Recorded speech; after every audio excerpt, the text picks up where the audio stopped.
Welcome to BTS physics classes. जय हिंद बच्चों। पिछले एपिसोड में दैट मीन्स एपिसोड नंबर 31 में हम लोगों ने करा था एक बहुत ही बेहतरीन क्वेश्चन किया था इक्विलिब्रियम से रिलेटेड। याद कीजिए, हमने बताया था इक्विलिब्रियम से रिलेटेड आपके पास 4 क्वेश्चंस हो सकते हैं किसी भी बुक में, बड़े से बड़े लेवल में, छोटे से छोटे लेवल में।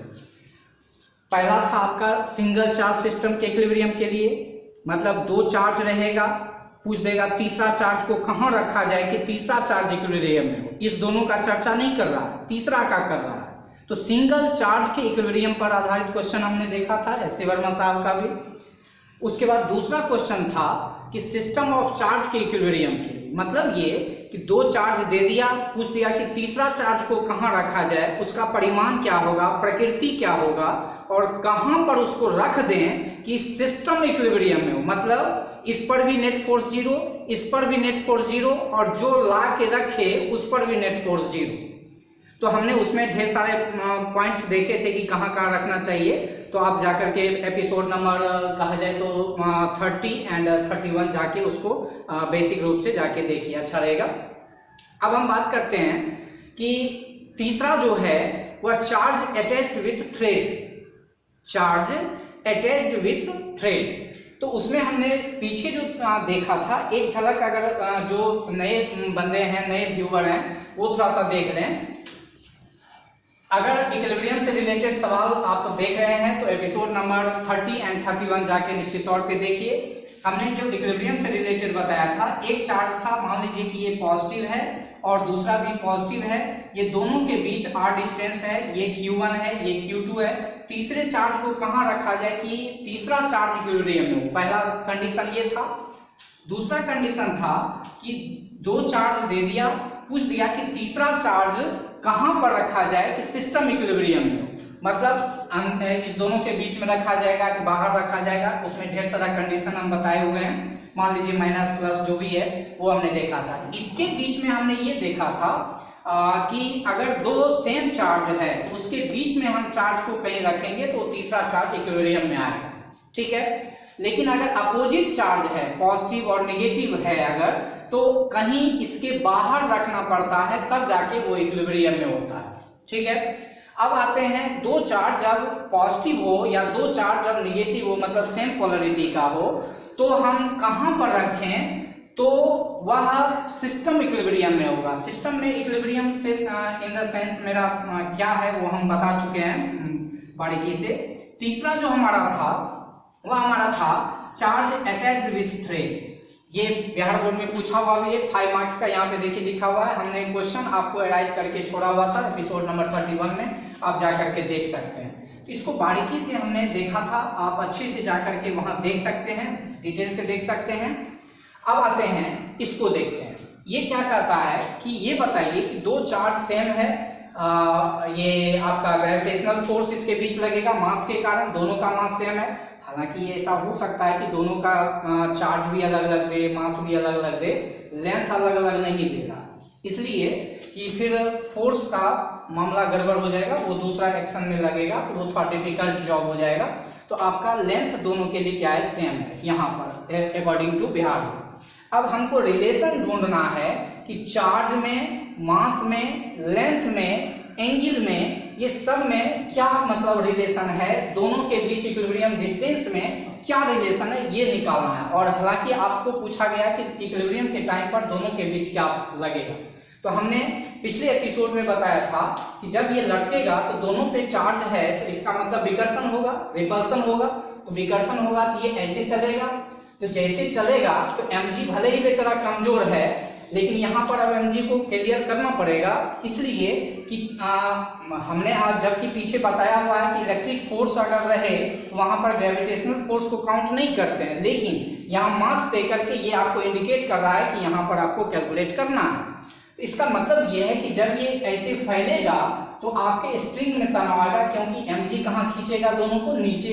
इलेक्ट्रिक फोर्स कहाँ भगाना चाहेगा, बाहर, तो तनाव आएगा, टेंशन आएगा इसमें। तो इसमें टेंशन T, इसमें टेंशन T, क्योंकि सेम इसलिए दे रहे हैं क्योंकि स्ट्रिंग हमारा सेम है, इसमें कहीं अंतर नहीं किया गया है। mg लगा, इलेक्ट्रिक फोर्स का नाम दे दिया Fe, इलेक्ट्रिक फोर्स का नाम दे दिया Fe और mg लग गया नीचे, और दोनों के बीच इक्विलिब्रियम के टाइम पर डिस्टेंस हम क्या मान लिए x, और उस स्थिति में ये वाला पॉइंट हमारा x/2 होगा, ये वाला पॉइंट हमारा x/2 होगा क्योंकि आधा आधा बढ़ेगा। इसको हम एंगल थीटा माने तो ये भी एंगल हमारा क्या हो जाएगा theta. According to similar triangle के हिसाब से हम कह सकते हैं ये डिस्टेंस सेम है, ये सेम है, तो इसका मतलब है इसके सामने का एंगल इसके सामने का एंगल आपका क्या हो जाएगा सेम।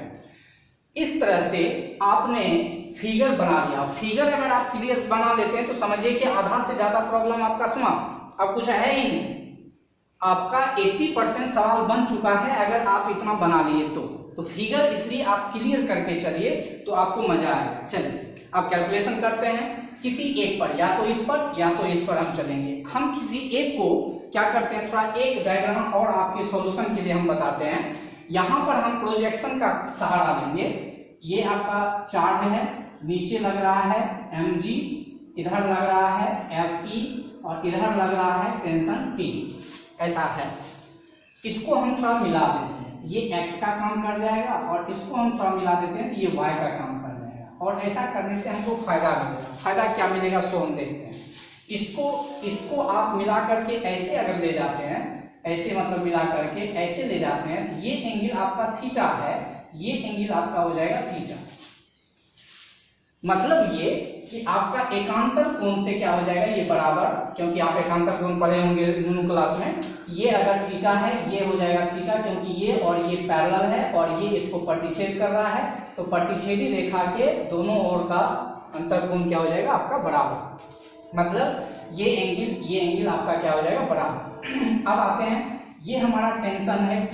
तो याद कीजिए हम क्या बताए थे, ये जो थीटा आया y एक्सिस से, तो बगल वाले के लिए अगर प्रोजेक्शन तोड़ेंगे तो इसीलिए हम प्रोजेक्शन बताए थे। बड़ा सवाल को आप मार के गिरा सकते हैं। ये हो जाएगा आपका T cos थीटा, और एक प्रोजेक्शन इधर की तरफ हो जाएगा T sin थीटा। गौर करना है हम क्या बोल रहे हैं, T का हम प्रोजेक्शन तोड़ना चाहते हैं y के अलोंग और x के अलोंग, इससे बेनिफिट मिलेगा हमको कोई भी कैलकुलेशन करने में। तो इसका प्रोजेक्शन बगल वाले के लिए, चूंकि ये थीटा है तो बगल वाले के लिए क्या बोले थे cos, हो जाएगा T cos थीटा, और इधर के लिए टूटेगा तो T sin थीटा। चूंकि फर्स्ट क्वाड्रेंट में है तो हमारा प्लस ही रहेगा, जब निकालेंगे तब वो देख लेते हैं। तो इसका मतलब अगर इसको इक्विलिब्रियम में होना है तो इस जनाब को मतलब T cos थीटा को mg के बराबर होना होगा, T sin थीटा को Fe के बराबर होना होगा, तभी जाके वो इक्विलिब्रियम में होगा। ये दोनों फोर्स एक दूसरे को कैंसिल करेगा, ये दोनों फोर्स एक दूसरे को कैंसिल करेगा। चलिए, फॉर इक्विलिब्रियम ऑफ चार्जेज क्या होने जा रहा है, T sin थीटा बराबर Fe, T sin थीटा बराबर Fe। याद रहे थीटा का जिक्र हमने खुद से किया है, इसका मतलब समीकरण में थीटा को रहने का अधिकार नहीं है। अगर हम कहता कि हाँ थीटा कितना है तो फिर वह रहने का अधिकारी रहता। इसको मान लीजिए आप इक्वेशन फर्स्ट, और Fe बराबर क्या हो जाएगा इक्विलिब्रियम के टाइम पर, यहाँ पे इन दोनों के बीच का फोर्स क्या हो जाएगा, तो फॉर्मूला तो हम लोग जानते हैं 1/4 पाई एप्सिलॉन नॉट, पहला चार्ज गुने दूसरा चार्ज। तो ये अगर Q है ये भी Q हो जाएगा, ये Q तो ये भी Q। इसका मतलब Q इंटू Q बटा दूरी का स्क्वायर। दूरी कितना मान रहे हैं x, तो x का स्क्वायर। कोई d अगर मानते हैं तो d का स्क्वायर। अब आते हैं इसको मान लेते हैं हम लोग इक्वेशन फर्स्ट। चलिए, ऑल्सो करके हम लिख सकते हैं T cos थीटा बराबर mg, T cos थीटा बराबर mg। इसको मान लेते हैं इक्वेशन सेकंड। हम फर्स्ट में सेकंड से भाग दे देते हैं, फर्स्ट डिवाइडेड बाय सेकंड। तो T sin थीटा बटे T cos थीटा करेंगे तो T तो कट जाएगा, बचेगा sin थीटा बटे cos थीटा। तो क्या हो जाएगा tan थीटा हो जाएगा, क्योंकि sin बटे cos क्या होता है tan होता है। अब इतना बटे क्या हो जाएगा mg। तो इस पूरे में mg से भाग लगेगा तो थोड़ा सा हम एक लाइन घटा रहे हैं। जब इस पूरे में आप mg दीजिएगा तो मेन बटा ये होगा, तो मेन बटा के जस्ट नीचे वाला मेन बटा के जस्ट ऊपर वाले से गुना हो जाता है। इसको आप ऐसे लिख सकते हैं Q इंटू Q स्क्वायर बटे 4 pi epsilon not mg into x square. ये बात मतलब mg को यहाँ लिखो चाहे यहाँ लिखो, एक ही बात है।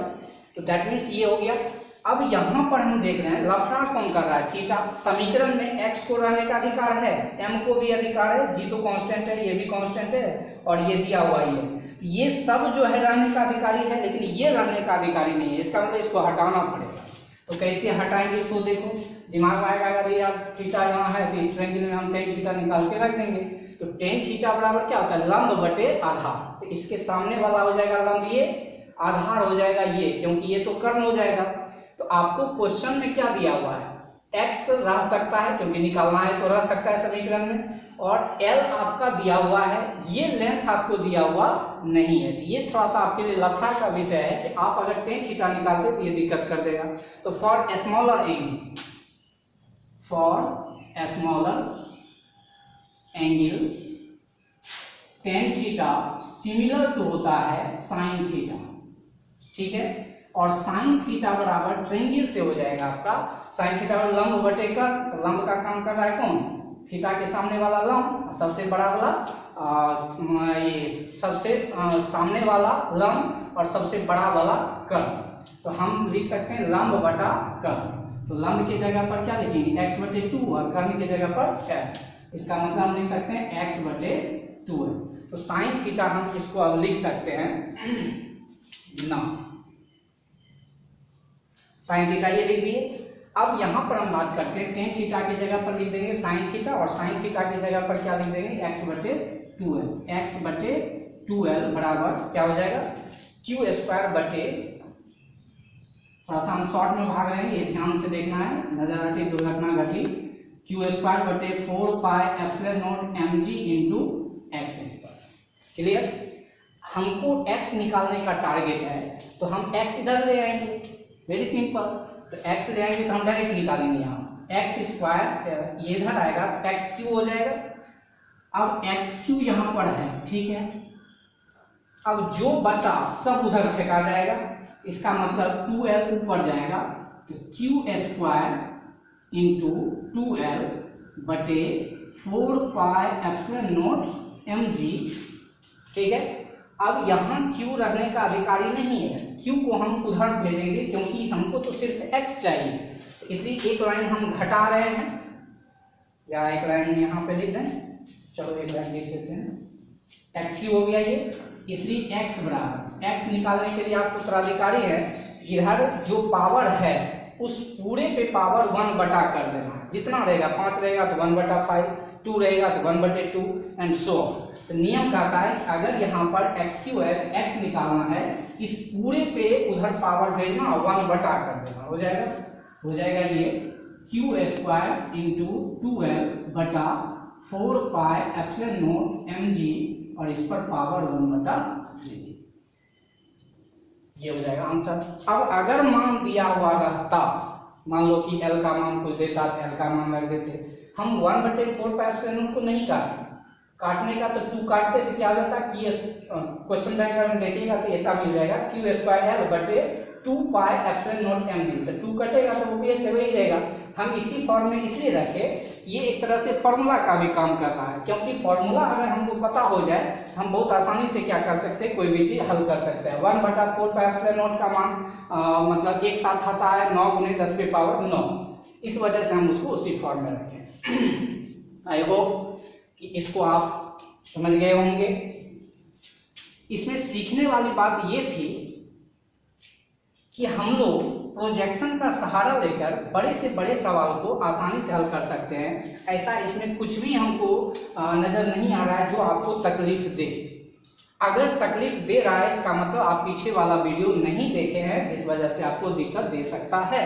तो पीछे वाला आप बारीकी से जाके देखिए, आपका 5 नंबर बन गया। अब रहा बात कि सर ऐसे बना देंगे तो क्या 5 नंबर हमको दे देगा? भाई क्यों नहीं देगा, माना इसमें जब लिखेंगे तभी हमको देगा। ये जो हम 3 फिगर बनाए वो भाषा ही तो है, हमने तो सारा चीज फिगर में दिखाई दिया। इसका मतलब है कि हम भाषा ना लिख करके हम फिगर को दिखा रहे हैं। तो आजकल तो फिगर का ही ज्यादा इंपॉर्टेंस है।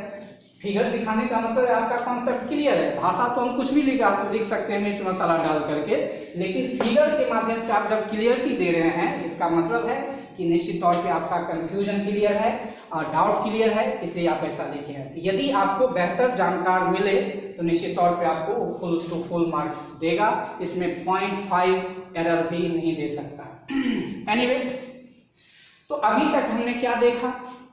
Charge attached with thread. इस तरह का सवाल हमने देखा, आप इसको प्रिंट कीजिए, मतलब स्क्रीनशॉट ले लीजिए। उसके बाद हम लोग देखेंगे चार्ज प्लेस्ड ऑन सरफेस।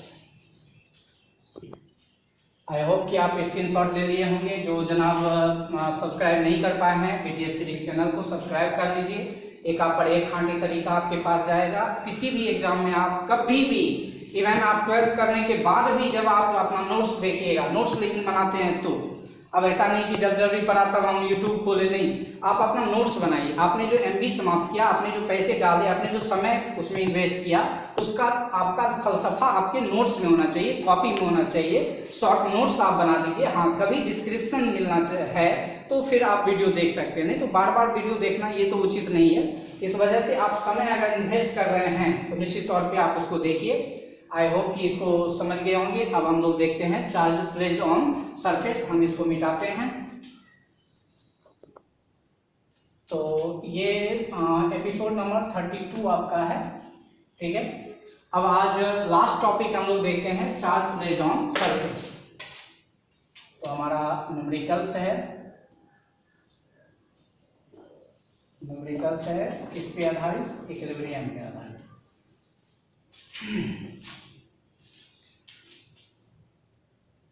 सीधा हम क्वेश्चन पर ही चलते हैं।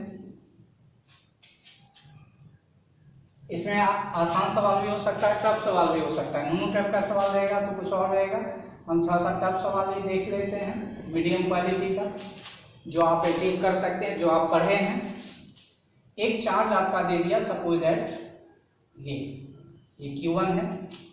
एक चार्ज आपका दे दिया ये Q2, ठीक है। दोनों के बीच वो बोल रहा है इक्विलिब्रियम डिस्टेंस क्या होगा या चार्ज क्या होगा, ढेर सारी बातें हो सकती है। ये दे दिया फ्रिक्शन कॉफिशिएंट जो है यहाँ पे म्यू है और यहाँ भी फ्रिक्शन कॉफिशिएंट म्यू है। हो सकता है इसका मास भी दे दे, तो मास दे देगा क्या हो जाएगा M1, M भी दे देते हैं और यहाँ पे हालांकि अलग अलग ही दे देते हैं, थोड़ा अच्छा लगेगा। M1 M2 μ1 μ2 Q1 Q2 distance हो गया R1। अब यहाँ पर आपको सोचने वाली बात है कि इस प्रॉब्लम को आप आसान ना लें, इसमें ढेर सारी समस्याएं आपके साथ है। हाँ, आसान तब होता जब फ्रिक्शन कॉफिशिएंट नहीं देता, मास सेम देता, चार्ज सेम देता, तो फिर आपके लिए सवाल कोई जानदार नहीं रहता। लेकिन ऐसा करके हम थोड़ा सा आपको क्रिटिकल कर दें, लेकिन सोच बढ़ जाएगा तो छोटा सवाल खुद ब खुद बनेगा। एनीवे, इसमें आपको क्या क्या दे सकता है सो देखिए। आपको अननोन टर्म नजर आ रहा है μ1 Q1 M1, 3 part 3 6 1 7 unknown term है। और इस अननोन टर्म को दे करके मतलब 5 6 दे करके आपको कुछ भी पूछा जा सकता है। तो हम लोग समीकरण निकालने के लिए सीखें, समीकरण निकालने सीख जाएंगे तो जो भी हमको देगा हम निकाल सकते हैं। तो याद रहे, जब हम समीकरण हल करते हैं इस बात का ध्यान रहे कि 10th में आप पढ़ चुके हैं कि जितना समीकरण है या जितना अननोन टर्म है उतना ही समीकरण हमको चाहिए, तब जाके हमको टोटल निकलेगा। ये रूल है। जैसे आप अगर यहाँ पर 2x बराबर 5 है, इसमें x डायरेक्ट निकल जाएगा क्योंकि एक अननोन है तो एक समीकरण में निकल जाएगा। लेकिन अगर 2x + 3y बराबर 5 आपको एक समीकरण दें और पूछे कि भाई इसमें जो है x का मान बताइए, y का मान बताइए, तो समहाउ डिफिकल्ट। आपको x और y तभी निकलेगा जब दो अननोन है, तो दो समीकरण हमको चाहिए, चाहे कोई भी है। इसका मतलब दो समीकरण नहीं देगा आपका सवाल हल नहीं होगा। वही बात यहाँ भी है। तो हम लोग अगर बात करते हैं इसके लिए, समीकरण लिखने के लिए सीखना है। कैसे सीखेंगे सो देखिए।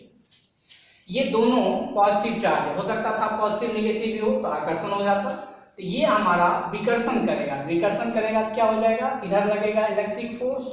हम थोड़ा सा नीचे बनाते हैं, थोड़ा अच्छा लगेगा क्योंकि उसमें ढेर सारा डाटा आ गया है, फ्रेश नहीं होगा। ये आपका Q1 है, ये आपका Q2 है, Q1 Q2। ये फोर्स इधर लगेगा, इलेक्ट्रिक फोर्स तो जो ये लगाएगा वही ये लगाएगा, इलेक्ट्रिक फोर्स तो सेम होने वाला है, ठीक है।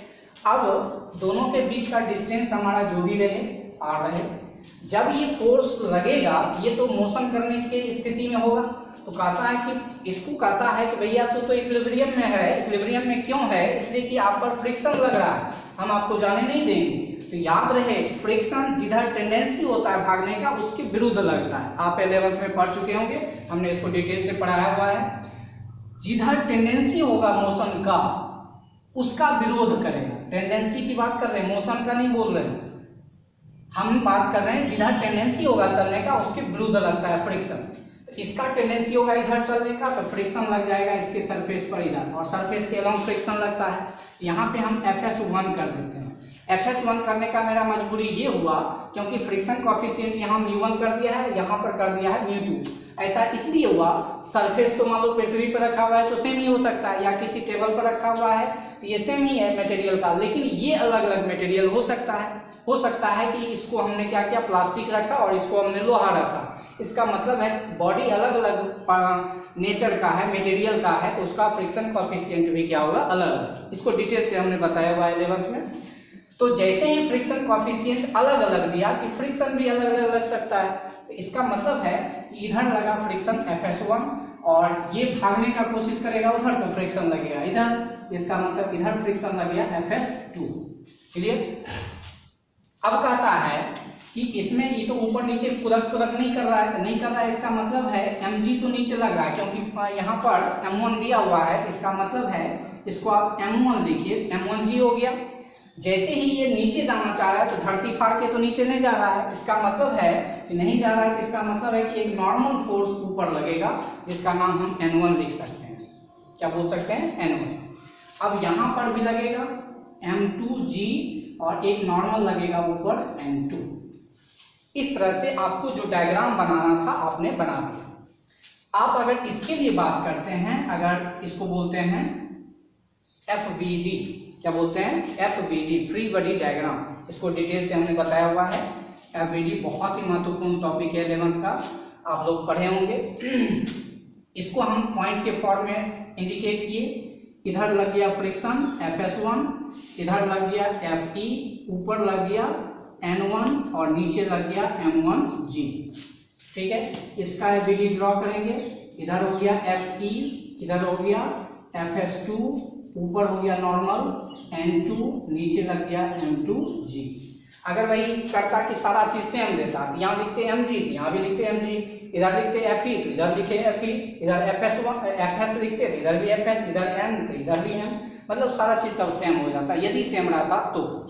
अब जब सारा डाटा आपको दिया हुआ है, कहता है कि इक्विलिब्रियम में है, दोनों के बीच का दूरी r है, अब तो समीकरण आप आसानी से लिख सकते हैं। अगर इसको इक्विलिब्रियम में होना है तो इस फोर्स को इसके बराबर होना होगा, इस फोर्स को इसके बराबर होना होगा, इस फोर्स को इसके बराबर, इस फोर्स को इसके बराबर। इसका मतलब है कि हम क्या लिख सकते हैं, इसको देखिए, फॉर इक्विलिब्रियम ऑफ Q1 बोलो या M1 बोलो, जो बोलना है, तो हम क्या लिख सकते हैं, Fs1 is equal to Fe, equation first, N1 is equal to M1G, equation second. तो लफड़ा का घर क्या क्या हो सकता है, थोड़ा सा Fe मेरे पास नहीं है, Fs1 भी मेरे पास नहीं है, नॉर्मल भी मेरे पास नहीं है, तो N1 बराबर M1G के आसपास है। तो यहाँ पर लिख देना, थोड़ा सा दिक्कत क्या डालेगा, Fe बराबर डालेगा 1/4 pi epsilon not Q1 Q2 बटे r स्क्वायर। तो चार्ज हो गया Q1 Q2 बटे दूरी का स्क्वायर, मतलब हो गया r स्क्वायर। ये लफड़ा आपको सोल्व करने में मदद करेगा। उसके बाद यहाँ पर थोड़ा सा इसी का हिस्सा देख लेते हैं। Fe निकल गया, Fs1 आपको दिक्कत करेगा। Fs1 फ्रिक्शन बराबर होता है म्यू इंटू n, तो म्यू के जगह पर μ1 और n के जगह पर n1, इसका मतलब μ1 क्या हो गया, n1। तो Fs1 भी निकल गया। n1 का मान कितना हो जाएगा, μ1, और n1 के जगह पर क्या लिख सकते हैं, M1G। इस तरह से आप समीकरण को हल कर सकते हैं। ये आपका 3 बोला जा सकता है, ये आपका 4 बोला जा सकता है। अब आते हैं इसके लिए, फॉर इक्विलिब्रियम ऑफ Q2, तो this is equal to this, Fe is equal to क्या हो जाएगा, Fs2। ठीक है, ये हो गया इक्वेशन 5। N2 किसके बराबर हो जाएगा, M2 जी की, इक्वेशन 6। अब 7 में ये Fe का आपको आवश्यकता पड़ेगा, तो Fe तो यहाँ से मिल जाएगा हमको। आपको जरूरत पड़ेगा FS2 का। FS2 बराबर FS बराबर होता है म्यू इंटू एन, फ्रिक्शन बराबर FS बराबर होता है म्यू इंटू एन, याद रखना है। म्यू के जगह पर फ्रिक्शन कॉफिशिएंट, एन के जगह पे नॉर्मल। तो फ्रिक्शन कॉफिशिएंट आपको दिया हुआ रहेगा, तो फ्रिक्शन कॉफिशिएंट क्या होगा, म्यू 2 और N2 के जगह पर क्या लिखेंगे, M2G। ये हो गया इक्वेशन 7। हमने आपको क्या कहा था, जितना अज्ञात राशि उतना ही समीकरण।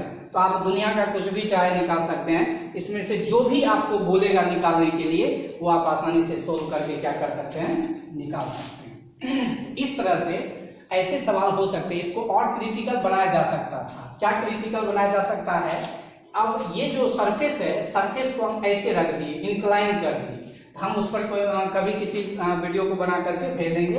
तत्काल अभी जो लेवल है आपका समझने का, वो आप इतना लेकर के चलिए। 11th-12th के एकेडमिक के लिए इतना अगर सीख गए तो आपका काफ़ी है। आपका कोई भी सवाल नॉर्मल बुक के लिए आपका बन जाएगा, चाहे वो M करीम साहब का हो या SC वर्मा साहब का हो, आपका ये बन जाएगा। तो इस तरह से हमने देखा, आप बहुत ही अच्छा टॉपिक समझे। अब हम देखेंगे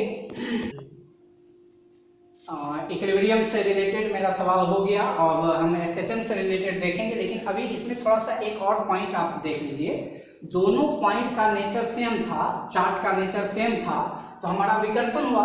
ऐसा भी हो सकता था कि यहाँ पॉजिटिव होता, यहाँ निगेटिव होता, तो उस स्थिति में हमारा क्या होता, आकर्षण। तो ये फोर्स उलट जाता है, ये भी फोर्स उलट जाता है। इसका टेंडेंसी इधर भागने का, इसका टेंडेंसी इधर भागने का। तो इसका टेंडेंसी इधर भागने का, तो फ्रिक्शन पीछे लग जाएगा, और इसका टेंडेंसी इधर भागने का, तो फ्रिक्शन इधर लग जाएगा। मतलब उलट जाता, आपके समीकरण को कोई प्रभाव पड़ने वाला नहीं है, सिर्फ डायरेक्शन आपका क्या हो जाता, चेंज। चलिए अब हम SHM से रिलेटेड देखते हैं।